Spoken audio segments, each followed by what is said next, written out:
По завршувањето на репрезентативната пауза, овој викенд или поточно во недела ќе се одиграат надпреварите од петото коло од првата македонска фудбалска лига.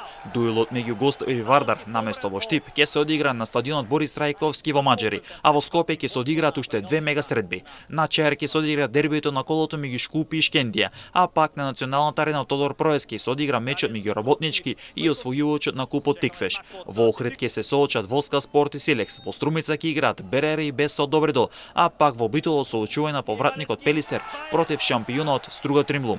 И сега одново се отвара прашањето за кое постојано зборуваме. Сите надпревари се играат во ист ден и во ист термин и автоматски имате можност да проследите само еден надпревар. Постојано го поставуваме прашањето и разговараме на темата зошто надпреварите од првата лига, ако веќе елита не се одиграат во два надпревари во петок, сабот и недела, или да имаме еден во петок како најава на колото, по два во сабот и недела и еден во понеделник како затварање на колото. Овие два надпревари во сабот и во недела да се одиграат во различен термин. Со тоа се возможува многу повеќе публика на стадионите, но и повеќе гледачи на пред малите екрани или едноставно на секој кој го следи македонскиот фудбал, на тренерите и менаџерите, на играчите, но и првенствено на публиката им се возможува да ги следат сите надпревари, отколку како сега кога се играат во недела сите од 15 часот.